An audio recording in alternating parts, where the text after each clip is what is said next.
Welcome back. I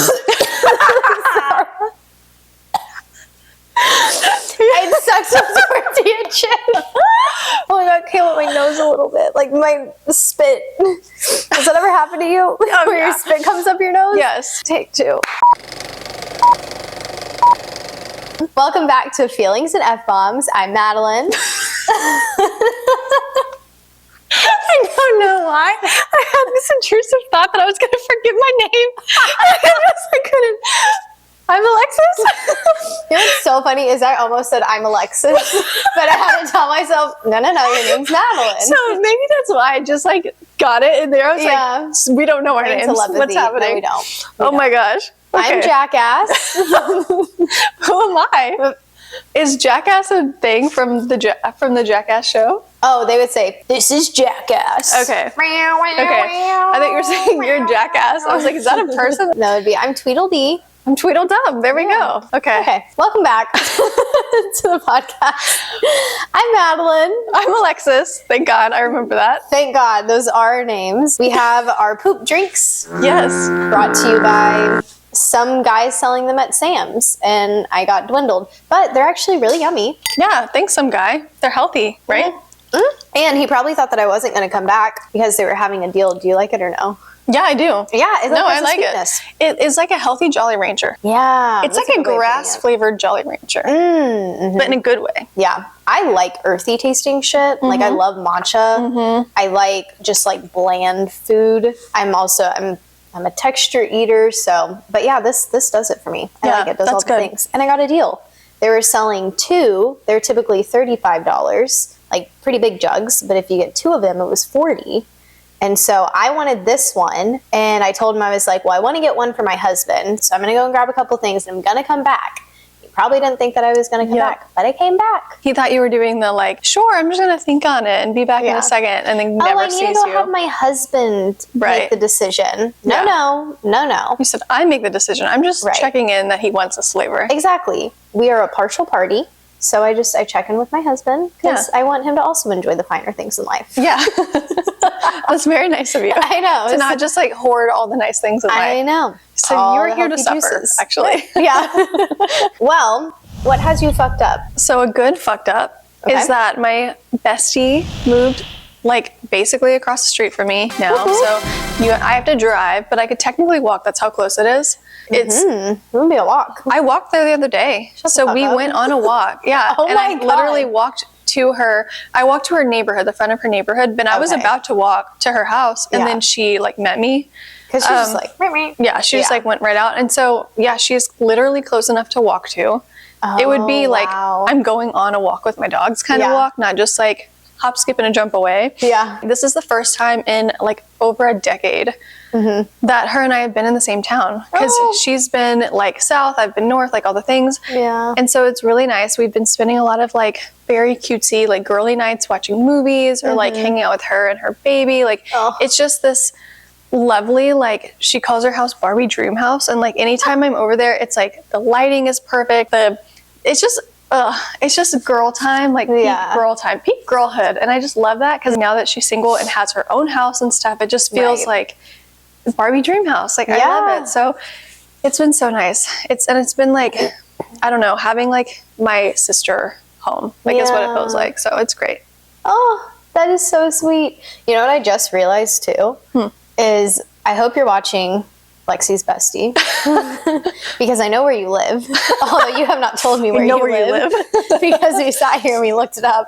Oh yeah. Because Alexis said that it was so close to where we all live, and I'm just a visual person, so yeah, I know exactly what the roof of your house looks like, what your backyard looks like, what the front of your house looks like, and I've never even been there. But you will be, because you'll be hosting.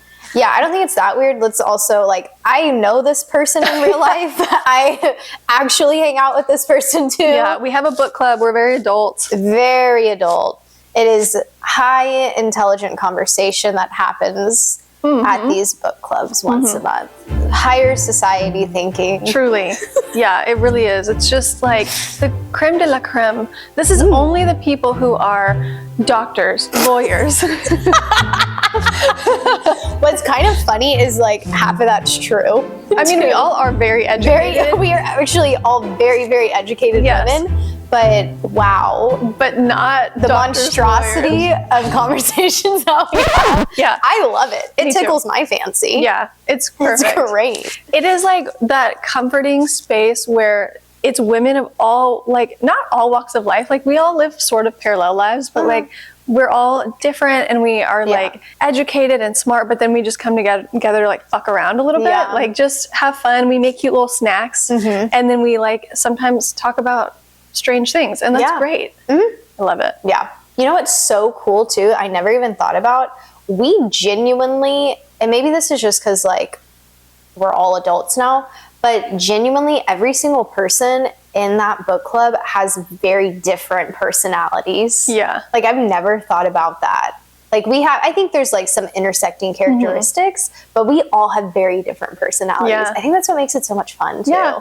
I mean, and like it gives you like new perspectives and like different things to talk about. Yeah. Like it never gets boring because there's just so many people and like things that they want to talk about and like lived experiences that we're like, oh, like what's that like? That's kind of cool. Yeah. Yeah. If you have a group of friends, honestly, like I would totally recommend creating a book club, because what I love the most about our book club, after every time we read a book, we do our kumbaya and we go around and we give the book a rating, and we kind of like say, not necessarily like why we gave it that rating. Well, I guess we kind of do that. We say why we gave it that rating and the things that we liked and didn't like.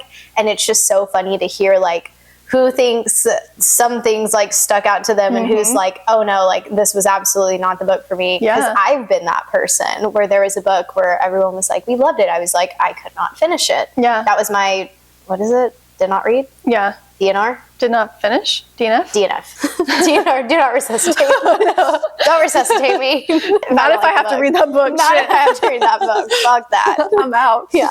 But I would highly recommend it, because I feel like I never leave our book club like not being surprised or like not learning something new. Yeah. And all of us went to high school together too. Me and one other person, my bestie, we were in a grade below everyone else, but still like a lot of us cheered together too at middle school. You, me, Becca, all cheered together. Anyways, start a book club. Highly recommend. 10 out of 10. And being able to be an adult and schedule your hangout time. That's my favorite part, I think.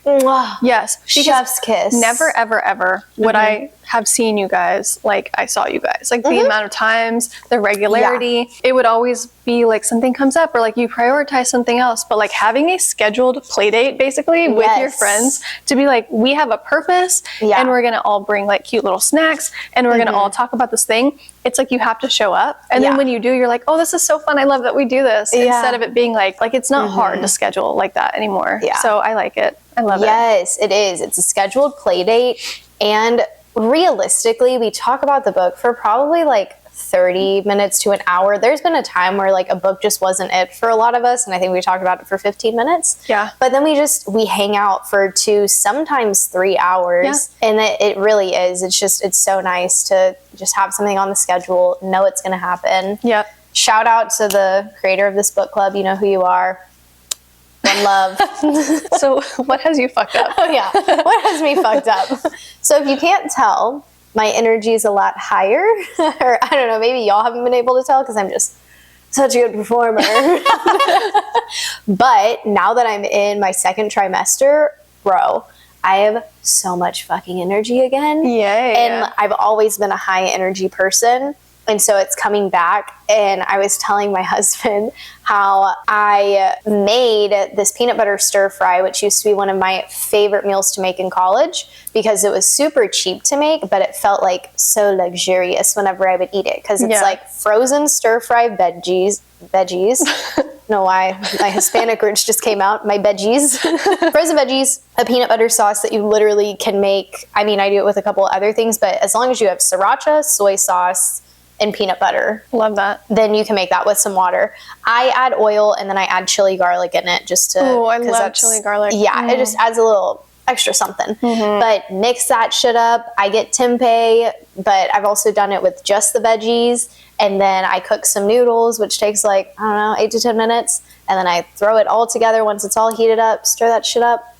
So good. So I made that for the first time in years at this point. But as I was making it in the kitchen, my husband was on the couch, and I turned to him and I said, oh my God, I haven't been in the kitchen in 4 months.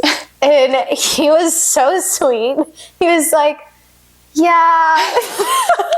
He was like, I'm glad you're just now realizing this. Yeah. I've realized this. Yeah, because he's really been like taking one for the team. That first trimester, and again, so grateful because like I never threw up. I was just really fucking nauseous all the time and so fucking tired. Like I could not take enough naps and still feel like I was rested. Yeah. And I was even doing the thing where I was like going and physically getting into bed at like 9 or 10.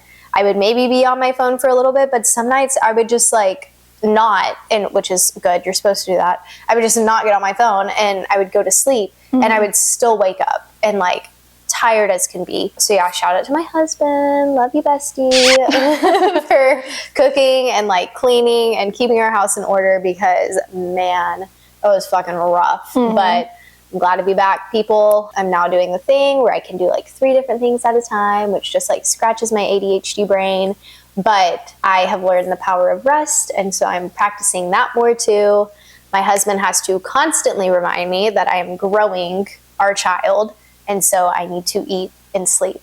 Yeah. And drink water. He's been doing all of those things. He makes sure that I'm eating, he makes sure that I'm sleeping, and he makes sure that my water jug is always filled up. So, love you, honey. Yeah, yay for partners who are actively invested in the pregnancy. Right. Because I think that it can be really hard because men might not like see the baby as like being so permanent yet, because it's like they're not growing the baby. They know that you're pregnant, but I feel like it's kind of that disconnect of like your body is changing, your like life is already changing. Theirs is still like not quite changing yet. Right. So good for him to like recognize that because you are going through changes, he needs to like start making changes instead of like passively being like, nothing's changing, you know, like why do I need to do all these things? Like you're fine, everything's the same. Right. So good on him. Yeah, he recognized that. And I think it took like a second because, you know, I think just like what you said, like they can't grow a human in their body, and so they don't feel these effects. But I think whenever he started to notice like that it was pretty dramatically affecting me as far as just my energy level, and I'm not ever one that's like, I need to take a nap in the middle of the day. I was taking naps. Like I would get off of work and I would take a nap. Usually I get off of work, I clean the house, I go work out, I start on dinner, and couldn't do any of that. And so I think that was whenever he like really kicked in and was like, oh, she's actually like just can't do this stuff right now because she's growing a baby. But that made my heart happy because the first time that I heard him say that, I was like, oh my God, like you see me. Yeah. I feel so seen and so heard, because I wasn't the one that was like, I'm growing a freaking child in me. He was the one that was like, no, I get it. You're growing a whole human. Of course you're tired. And of course, like, you don't feel good. Right. I was like, wow, I didn't even have to say that first. Yeah, that's nice. That was great. So that's what has me fucked up in the best way. So my husband and I had sex for the second time that I've been pregnant. Yeah. Because I was slightly terrified the first time, which I think is normal. Like, this is the first time that either one of us have gone through a pregnancy. And that was one of my like mini questions that I asked my doctor was like, okay, workout wise, what can I do? What can I not do? Food wise, what can I eat? What can I not eat? Sex, is that okay? Is that not okay? Like, what kind of stuff do we need to be prepared for? And it just like blew my mind with just how that question didn't faze him, which of fucking course, like he's a vagina doctor. Right. So I would hope that he wouldn't be like, he, or like, sex, yeah, or like not say direct terms or verbiage. And so anyways, I don't know why that surprised me considering that. But I like that you still asked the question, even though you like kind of halfway expected him to like not take it seriously. Remember? Love awkward scenarios. Yeah. You're like, actually, I was disappointed that he was so chill about it. Well, and I think, side quest for a second, I think it's because the first time that I ever got a pap smear, it was the first time that I ever got a pap smear. It was super uncomfortable. I mean, I think a lot of females are like that too. Like, I am almost in tears every time that I've gotten a pap smear.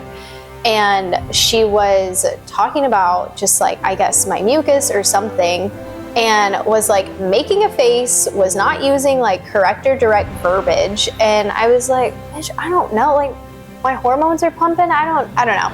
But as if like it wasn't normal. So I literally like went and looked it up and I was like, this is so fucking normal. I don't know but for me, that was my first time. Right. So, and also like my first time getting a pap smear, my first time really like with an OBGYN, vagina doctor. I don't know if she was an OBGYN, but somebody who's like in you, you know, like all up in there, checking under the hood, making sure you're good. Because and women, speculum. You know exactly what I mean whenever I do this. Yeah. And also, if you're not listening to us on YouTube, this is your chance to hop over to YouTube to see all of our visual representations of stuff that we're doing. So anyways, I was just halfway expecting that. So I asked him about sex. He was totally like, gave me all the answers, was just like, obviously like you're in your first trimester, so you can still like lay on your back, lay on your stomach. Once you get to your second trimester, it's not that you can't be on your back, but just be aware of like those nerves. And if things start to go numb, then that's your body telling you like, we need to switch positions. He was like, probably just like nothing too aggressive. And ultimately, whatever's not comfortable for you, don't do. Because if your body feels uncomfortable, that's your body sending you signals to tell you to not do that thing. So, especially like in the context of sex. Mm-hmm. So, we had sex in the first trimester, and it was going good. But then I was just like really in my head and was just like, oh my gosh, like I don't want to do anything to hurt the baby or any of that. And I will say like something very normal, but like my ovaries and like this area, like uterus area where everything's expanding, that's just been like sensitive, especially in the first trimester. I would just get twinges here and there. And my doctor said that's totally fine. He was like, but if it's like consistent, constant pain, go to the emergency room. So I just experienced a lot of that and like a lot of pelvic joint pain in my first trimester because my body's shifting around. And so we were, okay, if you're my parents or an in-law and you're listening, just know you can stay and hang around, but I'm about to give you some visuals, so. You can also use the skip button if you want to hear till the end and just not this part. That's acceptable. Yeah. You will not be judged. Yeah, you can listen and not judge, but also... If you don't listen, we won't judge. So do what works for you. And feel free to ask me questions, but just know you're probably going to get a very honest response. So I'm open to the questions, but just know what you're bringing upon yourself. Okay, so we're like sideways, and we're turning sideways, at least, you know, like spooning essentially. Yeah. And he goes to put his hand like on my hip, but it was kind of just like in the area that I've been feeling these twinges, and it just freaked me out. And I immediately just like did one of those, and he was like, oh my God, like, oh no, like, did I hurt you? And it scared me more than anything. So I started crying, which was like, yeah. I've never had a sober moment where I'm doing this during like mid-sex. And so I felt so bad. Obviously he wasn't a dick because I married a great guy, but he was like calming, soothing me in that moment. And I am like ugly crying because I'm so freaked out. And I'm like also processing. So at first I said it hurt, and then I'm sitting there and I'm crying more, and I'm like, no, like it doesn't hurt. I think I'm just scared, and it just scared me, and blah, blah, blah, blah. And I was like, I don't know if you want to keep going right now, but like, if you want to keep going, we can keep going. And he was like, we don't have to. In my mind, I'm like, who wants to fuck a sobbing person? Right. That's a different. Like if he was actually, I'm like really into it now. Yeah, I'm really into this. And you're like, oh, I didn't know this about you. Okay. Yeah, thank God.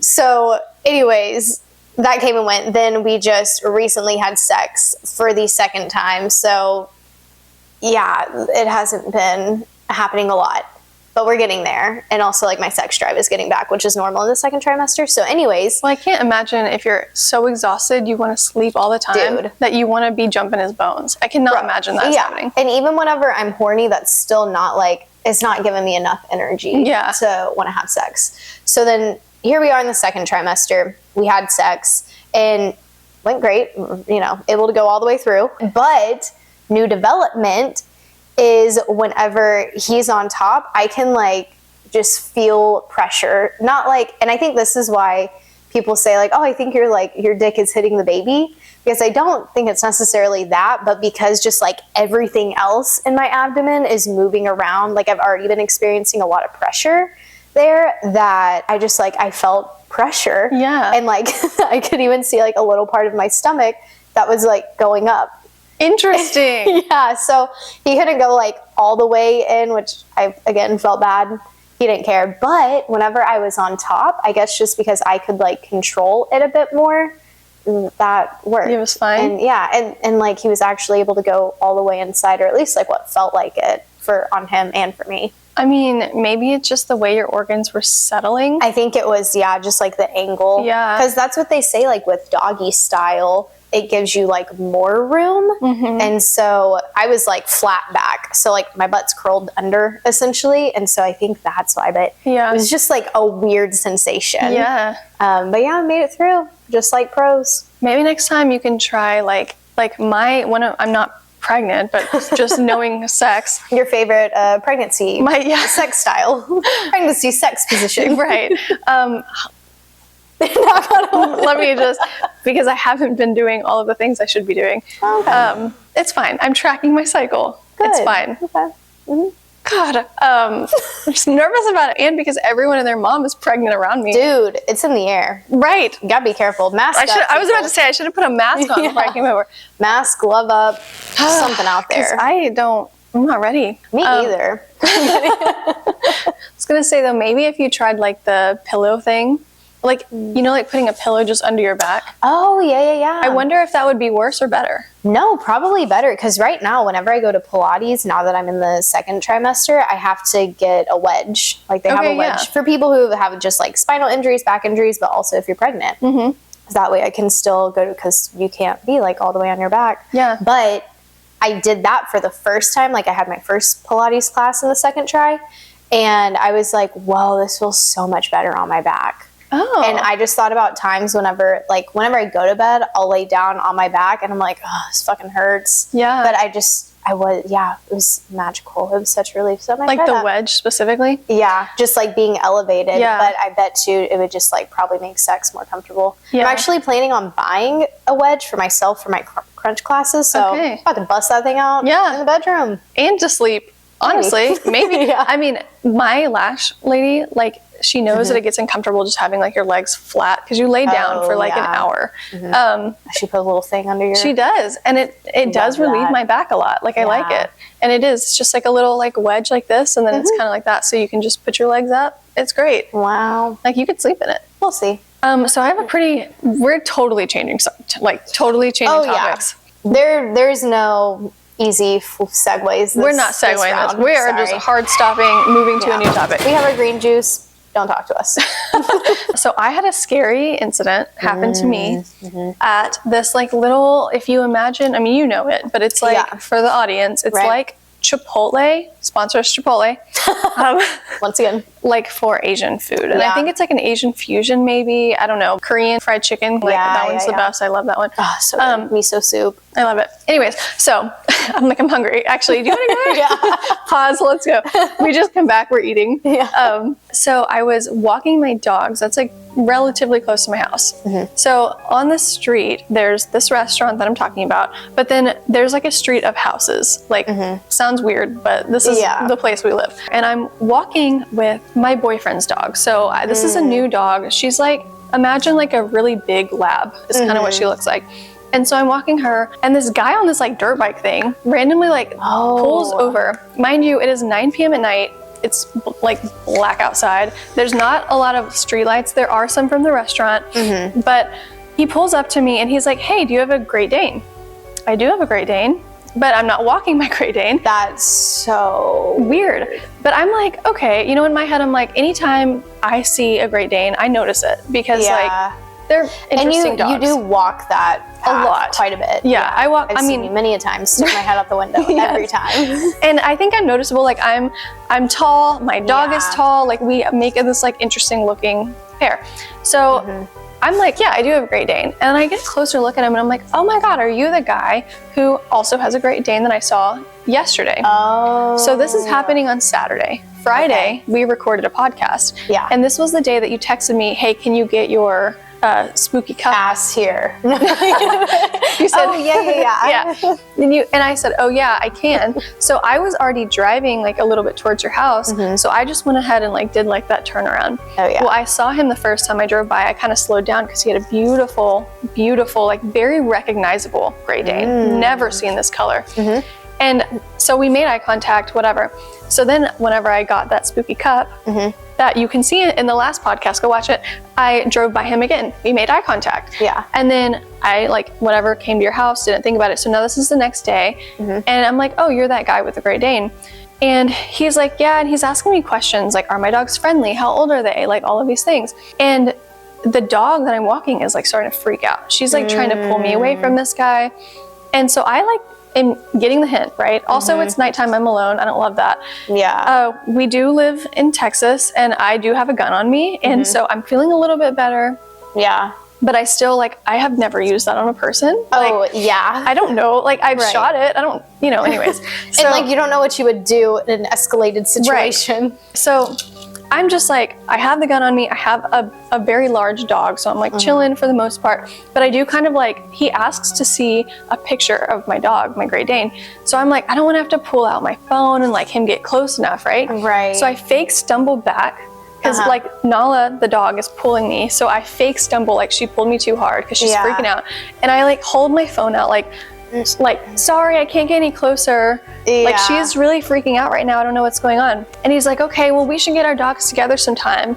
And I'm like, oh, like my dogs really are not that good with dogs. Yeah. And he's like, okay, whatever, like have a nice night, and leaves. And so I'm like, weird interaction, like so weird.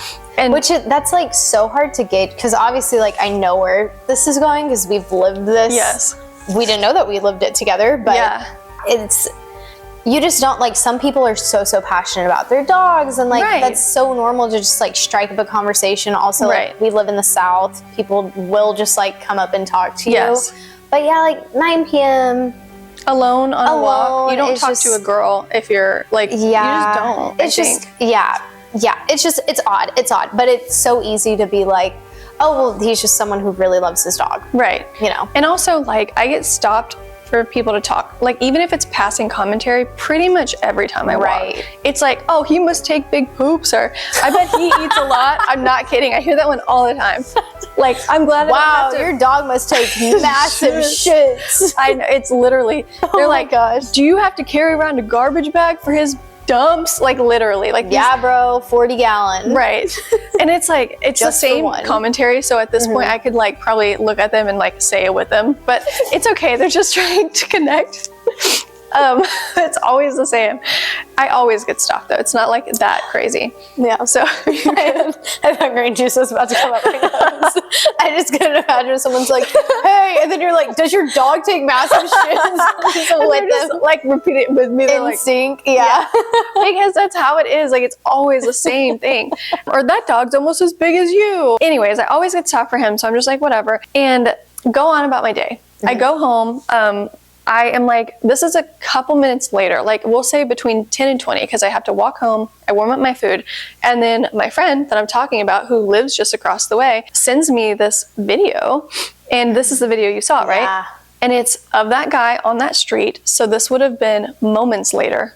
That's wild. Walking up to a house that's on that street with a gun in his hand and looking in this person's windows. And I was just like, what the fuck? Like, I'm glad whatever I did or didn't do, like, didn't set him off. But to know that he had this intention while we were talking and then immediately turn around to go do this weird shit. Like, why do you have a gun? Why are you looking in people's houses? Right. The Ring camera was right there. He makes eye contact with the Ring camera. Like, he's literally like looking in the house and he goes, what are you doing, dude? But well, and what's kind of like scary to think about too is the questions, like now that y'all know the whole story and the questions that he was asking you. Are your dogs friendly? Can we meet up?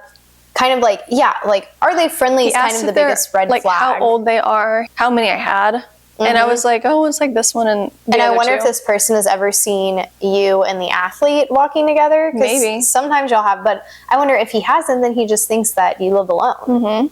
And now he is in my neighborhood. So he's seen me walking there because he saw my other dog. Yeah. And he's seen my car. because I made eye contact with him on the way to your house. Car. Yeah. So I'm like, literally, this guy knows my general vicinity, my dog, my car, my face. I'm like, shit, what else? You know, so I ended up going home, calling my boyfriend. I'm like, hey, I'm kind of freaking out. This is happening. This was like after, obviously, my friend sent that video. It takes him probably like 45 minutes to get there. So I have like a front room with like a big window, and I go sit on the bed and like crack the curtains just a little bit. Like, of course, I first go like lock all my doors, make sure all the windows are already locked, like they work because it's nighttime, but like just making sure. And then like close any blinds that I can. And then I go in there and I camp out. And I'm on the phone with him for like the 45 minutes just waiting for this guy to fucking walk by. But he didn't, and I haven't seen him since, so. Oh my gosh, it's so scary. People did say that they saw him at like the bowling alley. There's like there's like an apartment complex over there, and they like spotted him there too. So yeah, again, we're having to do another hard topic change. Actually, I was like really trying to think like, how can we? We can't. So new topic. Got a guy, and now this something I've been thinking of recently. I think it's been hitting me harder now that I'm like almost 30. Like I'm 29 and a half. Oh my God, I haven't said that out loud. I was like, really? 29 and a half? Almost. Side quest. Something so rude that my husband said to me the other day. Because what were we... We were outside passing out Halloween candy. Surprise! Yesterday was Halloween. Once again, this is probably Easter when you're seeing this now. So we're handing out candy, but I was just like talking about how I'm still like so young and so youthful. And he was like, honey, I hate to break it to you, but you are married, pregnant, and we're passing out Halloween candy, and we have no intentions on going to a Halloween party after this. We're literally going inside, eating dinner, and going to bed. You're just like not the spring chicken that you think you are. First off. Rude. My husband is 6 years older than me. He's so old. You are not. You are young. Spring chicken, 100%. Right. Teen pregnancy. Yeah. Child bride, teen pregnancy. Yes. I am with Hugh Hefner. Playboy bunny, young, youthful. Hugh Hefner, decrepit. Also, just kidding. I love you. If you say you're young and hot and youthful, you will be young, hot, and youthful. Like, I feel like you are what you believe you are. The second you start being like, oh my God, I'm so, and there's like actually science to back this up, but like the second you start saying or thinking, like genuinely believing I'm old, I'm falling apart, like your body's gonna prove that to you. Oh yeah, we see it with like seniors too. Yeah. And then they start like, I don't know, this might not be the best thing to say, but like asking for more help, or sometimes like family members will tend to just like give them more help, and it makes things, you gotta work your muscles while you can. And it's a mindset. Use it or lose it. Yeah, use it or lose it. Yeah. But this is fact, okay? We have aged to a point where we are not like the it crowd, and I guess I've realized that. And what I mean by that is like people make movies of your teens and your early 20s. All of the fantasy books that I read, they're like 23 or whatever. Right. Like everything media-wise seems super geared towards this like teenager to young 20s. And I also think, I saw this study done once on, this is gross and we probably should not even talk about it right now. But it was like a dating app that they collected data on, like basically like what men prefer, and it was like the youngest that they could physically go was like the average. Didn't matter if they were 70. Yeah. It was like they wanted like 18-year-olds. And yeah, that's a problem. They actually, for the women, it was like about 5 years older or younger. Like it trended with their age. Yeah.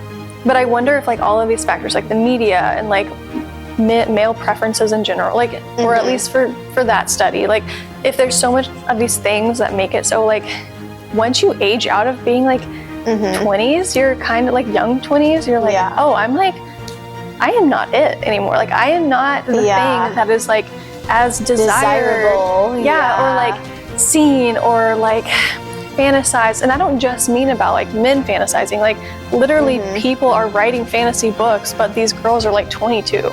Like, first off, I was a fucking idiot at 22. Why are these girls saving the world? No, they're not. Yeah. A 35-year-old woman is saving the world. Are you kidding me? So, I don't know. It just has, like, hit me. There's also this, like, thing that I'm realizing. I used to have this, like, fear of getting older and kind of not being the it person, but not for, like, only because it felt like once you get older, like, your life gets boring or something. But I'm realizing I like the boring. Like, the older I get, I'm feeding into these stereotypes of, like, yeah, I don't want to go to a Halloween party. Yeah. I want to go snuggle and, like, go to bed or whatever. And that's fun. Like, I'm enjoying this phase of my life. And so even though I'm not the it crowd, there's a piece of me that, like, I guess yearns for that, just because, like, you can never get it back. But there's another big piece of me that loves the stage I'm in and loves, like, it always, like, I will always be the it girl to myself, because all of my friends are going to be this age. Like, I'm going to be surrounded by people who are experiencing a similar phase, I guess. But anyways, it's just really hit me lately where I'm like, this is very strange that I am no longer, like, if you walk around in a college campus, I am old. Like, I am, like, looking around these people like, what the fuck? Yeah. And I will never be that again. And that's, like, a little sad, you know? I've actually been kind of experiencing a similar, I guess, just, like, realization, but more so, like, we watch a lot of college football and just, I mean, like, sports in general, but college football, because the season, whatever, and I'm looking at some of these kids and I'm like, oh my gosh, like, I can tell that y'all are in college, which means that I am now, like, getting further away from that age group, which is, like, you know, 18-year-olds, but also your early 20s too. And it's just, like, it's so odd seeing people and having those things. Like, I remember my parents saying of, like, oh, wow, like, they're so young, you know, and they would be, like, 20. Like, I remember people saying that to me, and I'd be like, I'm 20 years old. Like, I'm in the 20s. I'm literally so old. Yeah, I am adult, you know?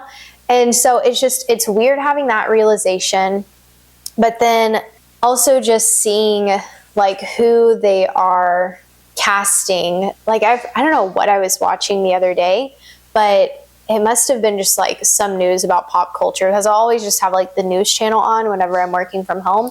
And then at some point for, like, an hour, 30 minutes or an hour, it's, like, pop culture news. And just all of the celebrities that they were covering are all of these people that are, like, 20 years old, 21, 22, 23. And I'm just like, wow, to have that much fame at that young of an age. But that's, like, we always see this cycle. And, you know, like, the greats stay in the game for a long time, but they're just wanting, like, the next best, hot, youngest thing. Yeah. And now like, it's wow. Not even just 20s. It's like Olivia Rodrigo was, like, 16. Yeah. Billie Eilish was, like, 16. Justin Bieber was, like, 12 or 13, I think. Oh, yeah. JoJo Siwa, which I know she's, like, kind of, I don't know if but she's still, like, up there, like, she was also a child star, and I'm watching Selling Sunset right now, and they're selling her home, her first home that she bought whenever she was 16, and it's a fucking mansion. Amazing. Yeah, and, like, now she's obviously moving into a bigger, nicer house. So yeah, all that to say with, like, aging, like, I've noticed that. I've noticed, like, the aging on my face just, like, a little bit more, and that's not to say that I look ancient or anything, but I'm starting to notice the ageism changes in my faces. Like, I remembered seeing whenever the changes in my faces were happening because I was, like, losing all of my baby fat, essentially. And now I'm starting to see, like, the sagging happening and, like, the extra skin or, like, the loose skin, you know, that I just, like, have on my face and on my body, and, like, some things aren't as firm as they used to be, and they shouldn't be, because you should be living in your body, and, you know, like, my body's healthy, I'm treating my body, and that's what matters. But it is, like, it's just weird to see my face changing, because I'm like, wow, like, I remember being so excited and, like, feeling so hot whenever I was losing my baby fat, and now I'm just like, ooh, can we keep that bounce in there a little bit? Like, maybe some more collagen? Yeah. I don't know, but yeah, we're just not the it girls anymore. Yeah. But that's okay. I like our posse. Yeah. And I like that you put it that we're still the it girls with our, you know, group. Like, whenever you surround yourself with people around your age, it's like you always get to be in that phase. And like, it's also good. I think I like to remind myself, I am the youngest I'm ever going to be. So I might not be 23. I might only be 29, but like there are people, my mom thinks I'm young because she's like, you're 29. Like you have so much life. And so sometimes I'm like, okay, yeah, I'm not like partying all night kind of young, but I am like 29 is not old. No. But yeah, I am noticing too, like I have a picture with my best friend that we just took this weekend. The sun was sunning and you can just see my I was like, oh, I still like shared it because I was like, you know, that's what my face looks like. But there was a beat where I was like, who the fuck? Yeah. Who that? That's not me. I'm 16. Like, yeah, it's weird. But I don't know. Maybe there'll always be this like sadness of like that phase of life. Like once the chapter closes, it's like coming to like realize like that was beautiful. And it kind of gives me a little bit more of that, like when you're young, you always want to be older. And then when you're older, you want to be younger. And it's like just genuinely being present. Like being so happy that we are here right now because we'll never be here again. Yeah, that is such a good way of thinking about it too.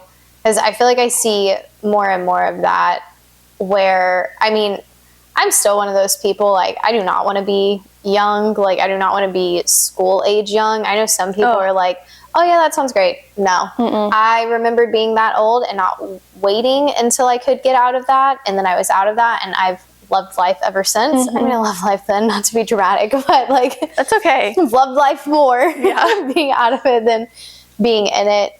But yeah, it's just like giving those daily reminders too, because I feel like it can be so much easier, especially with social media, to compare yourself and, well, these people look like this. Well, that might be a filter, or maybe it's Botox, or maybe it's a surgery for all we know. And that's why they look this way.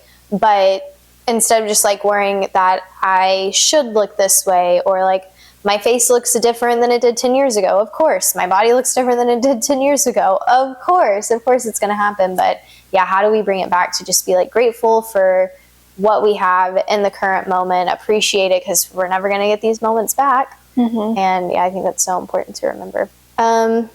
Oops, wrong chat. I have no segue. Yeah, so to end it, we ended it with gratitude, and gratitude of where we are now. We can end it with like something that I thought was really funny that happened to me this week. So I am playing fantasy football, which I know nothing, but I did pick my team with the assistance of my boyfriend. So like, it's actually not bad. I'm actually doing good. Like, I think I'm like in like, your players are doing pretty well. Yeah. Like I'm like, might make it to playoffs. Wow. So we have this fantasy football like group chat. I only know like 4 people in this group chat because it's like someone else's that we were kind of added to. Maybe I know 5, maybe 6 if I'm pushing it. But my boyfriend knows, I think at least like most of these people, or like is like in a similar circle. I texted that group chat because they were kind of commenting on how I was like not trading any of my players because they're good. I'm doing good. So I'm like not trading my players. So I like kind of make a comment. They're like, this girl needs like an arm and a leg to be able to give away her players or something. So I like make some funny comment back. So what I think happens is that my boyfriend got a notification that I had sent a text message to him. Not realizing I sent it to him and also the people in this group chat. Tell me why he sends a screenshot to all of these people about how male sperm needs like 6 months with like basically training to like get it into like proper health or something. And he goes, for 6 months, I'm going to be sober before we have a baby. To all of these people. His family. I was about to say, with family in there, I'm sure. His niece, her husband, his sister, like all these people. And I'm just like, I bet they were like, wow, we didn't know it was at this level. I've been dating this man 4 months. like in a relationship with him for 4 months. Oh and my gosh. Technically 5 if you count like the just dating phase, but yeah, he's talking about his sperm health in this group chat. And so to have a baby. Right. I'm actually hanging out with my best friend. She's the star of the show this time, but I'm like, I feel my face get red. Yeah. I'm secondhand embarrassed so bad, and I just start laughing. So I just respond, bro, with a little like emoji like fuck. Yeah. And I send him in all caps, you need to delete that. And he's sending me fuck, I can't, it's there, I can't delete it. Is it like a green group chat, not a blue one? Well, maybe, but he couldn't figure out how to delete it. It's still there. So to this day, everyone and their mom knows that we are psycho enough to talk about having a baby at like 4 months. And I was just like, oh my God. Not psycho enough. Y'all are in a place in y'all's life to where I'm old. I'm 29 and a half. Right. I need to get on it. Exactly. You know? Yeah, no, it was so funny and so awkward, and like I can never let him live it down. Oh, actually, yeah, you can't. That's so funny. Gold core memory. Yeah, unlocked. He was so embarrassed. He talked about it for like 3 days after. Oh, that's how you know. Well, what a. Wait, don't do that again. No, I just decided to start talking as I was going to take a drink. Anyway, so really important thing. What a wholesome ending to today's pod. There was what has us fucked sex? up? Yeah, positive. What has us fucked up? Pregnancy sex. Scary gun guy. Scary gun guy. Oh, not it girls, but still it girls. We're it girls. We're the it girls. We're the it girls. And whenever group texts go awry, and you expose your most intimate conversations. I was like, innermost thoughts. A lot of people. Oh, God. Wow, what a good one. Well, we hope that y'all enjoyed the ride, as always, with us. You can follow us on Instagram, TikTok, at Feelings and F-Bombs, all one word. You can also find us on YouTube. That is the best way to support our channel. Leave a thumbs up, subscribe, follow, leave a review if you'd like. That really helps us get more traction and more engagement. Yeah, that would be great. I'm Madeline. I'm Alexis. And we'll see y'all next time. Bye. Bye.